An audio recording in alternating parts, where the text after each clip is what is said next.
তার মধ্যে একটা গুরুত্বপূর্ণ কাজ হলো সুসম্পর্ক, তার মধ্যে ডাক্তার রুগী নার্সের মধ্যে এবং রুগীর অ্যাটেন্ডেন্টদের মধ্যে।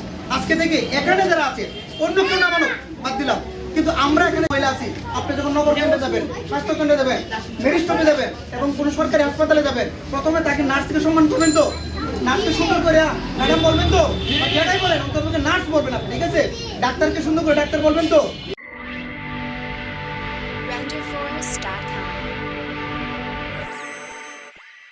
এই কথাটা পুরো বাংলাদেশের প্রয়োজন আমাদের, সবচেয়ে পুরো বাংলাদেশে। আমাদের দেশে প্রায় 30,000 কোটি টাকা বৈধভাবে পাচার হয়ে যায় শুধু একটা কারণ, শুধু একটা কারণ। সেই কারণটা কি জানেন? আমরা ভালো ব্যবহার করতে জানি না। কোথায় জানেন? চিকিৎসা ক্ষেত্রে। এটা নিয়ে আমি কাজ করছি। এখন এই ভালো ব্যবহারটা কোথায় দিতে হবে? চিকিৎসা গেলাম, হাসপাতালে গেলাম, এই নার্স আমার সাথে খুব খারাপ ব্যবহার করছে, কমেন্ট কিন্তু করে ফেলছে একটা। আমি কি করছি? কখনো কি জানছি? কখনো কি জিজ্ঞাসা করছি? আমার রুগীরা যখন আমাকে আরেকটা রুগীরা কেন্দ্র করাচ্ছে, আমি কি বলছি আরে আমারটা আগে দেখেন হবে? আমার ধৈর্য ধারণ করতে হবে। কি কারণ করতে হবে? ধৈর্য ধারণ করতে হবে। কারণ কি? ওইটাও একটা রুগী, আমার রুগীটাও রুগী। আমি আমার অন্য রুগীটাকে সম্মান দিব, তাহলে আমার রুগীটাকে ওই নার্সের সম্মান দেব, ঠিক আছে? তাহলে আমরা পুরো দেশে যদি চিকিৎসা ব্যবস্থা উন্নয়নের জন্য আমরা কাজ করি, তাহলে প্রথম কাজ হলো আমাদের ব্যবহার পরিবর্তন করতে হবে। আমি যখন একটা রুগীকে নিয়ে যাব, সেই ক্ষেত্রে আমি ডক্টরকে এই তোমার টাকা দিই না, তুমি তাড়াতাড়ি আমাকে রুগীকে দেখো না, এটা বলা যাবে না। টাকা দেয় এটা আলাদা জিনিস, কিন্তু একটা রুগীকে যখন চিকিৎসা নিব, এটা মানবিক একটা দৃষ্টিভঙ্গি। আপনাকে চিকিৎসা ভালো নাও করতে হবে। এই কিছুক্ষণ আগে এমন একটা ঘটনা ঘটে যাচ্ছে, মানে ঘটছে, আমি তো সমাধান করে আসছি। ডাক্তার এবং রুগী লেগে গেছে, তখন আমি রুগীকে বুঝালাম। রুগী তখন বুঝে এরকম লজ্জিত হইল। তাহলে কি এখন থেকে আমরা কি করব? যখনই কোনো ডাক্তারের কাছে যাব, নার্সের কাছে যাব, স্বাস্থ্যকর্মীর কাছে যাব, তাকে সম্মানপূর্বক কথা বলবো। 5 জন রোগীর আমি সাক্ষাৎকে নিয়েছি, তারা ইন্ডিয়াতে গেছে। একজন রোগীরও বিদেশে যাওয়ার দরকার ছিল না। আমাদের লাখ লাখ টাকা, কোটি কোটি টাকা, প্রতি মাসে 30,000 কোটি টাকা, এটা 2017 সালে কালের কণ্ঠ পত্রিকা প্রকাশিত, যেটা আমি অনেক রিসার্চ করতে চাই। তাহলে আজকে থেকে আমরা শিখলাম তো। আচ্ছা, আর আমি কি সিস্টার আপা বলবো? তাদেরকে কি বলবো? নার্স আপা বলবো। কি বলবো? কি আপা বলবো? ডাক্তারকে যেমন ডাক্তার বলি, তাদেরকে আমরা নার্স বলবো। কারণ কি? ডাক্তার যখন রাউন্ড দিয়ে হাসপাতালে ভর্তি হন, কি করে?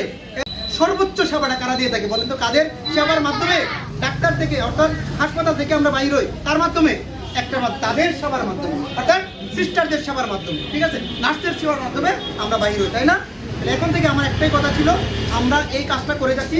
এসো সচেতন সোসাইটির মাধ্যমে অনেকগুলি সেবা করি, স্বাস্থ্য সেবা, মানুষকে স্বাবলম্বী, অনেক ধরনের কাজ করি। তার মধ্যে একটা গুরুত্বপূর্ণ কাজ হলো সুসম্পর্ক, তার মধ্যে ডাক্তার রুগী নার্সের মধ্যে এবং রুগীর অ্যাটেন্ডেন্টদের মধ্যে। আজকে থেকে এখানে যারা আছে অন্য কেউ না মানুষ বাদ দিলাম, কিন্তু আমরা এখানে মহিলা আছি। আপনি যখন নগর কেন্দ্রে যাবেন, স্বাস্থ্য কেন্দ্রে যাবেন, মেডিস্টপে যাবেন এবং কোনো সরকারি হাসপাতালে যাবেন, প্রথমে তাকে নার্সকে সম্মান করবেন তো, নার্সকে সুন্দর করে ম্যাডাম বলবেন তো, যেটাই বলেন অন্তত নার্স বলবেন আপনি, ঠিক আছে? ডাক্তারকে সুন্দর করে ডাক্তার বলবেন তো, এবং সুন্দর সুসম্পর্ক।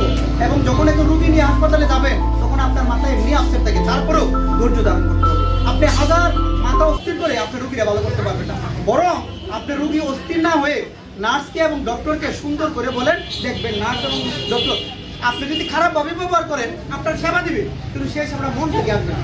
মন থেকে সেবা না আসার আগ পর্যন্ত রুগীও কিন্তু ভালো হবে। তাহলে আমরা কি আজকে শিখলাম?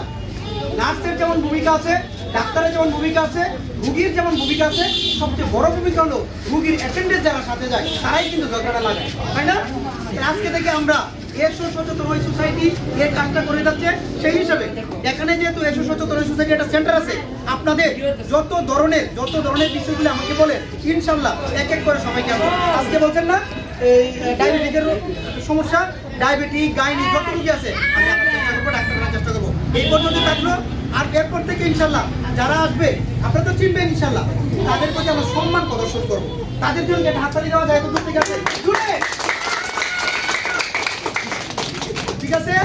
ইনশাআল্লাহ এরপর থেকে আমরা আরো সুন্দর কিভাবে করা যায়। এখন আমরা শনিবার আরো গুরুত্বপূর্ণ একটা বিষয় নিয়ে আলোচনা করব ইনশাআল্লাহ। আপনারা কি সহযোগিতা করবেন?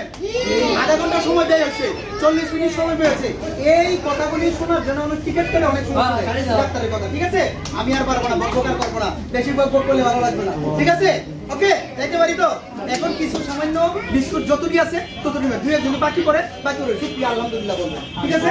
ওকে, একটা একটা করে দিয়ে দাও। আলহামদুলিল্লাহ।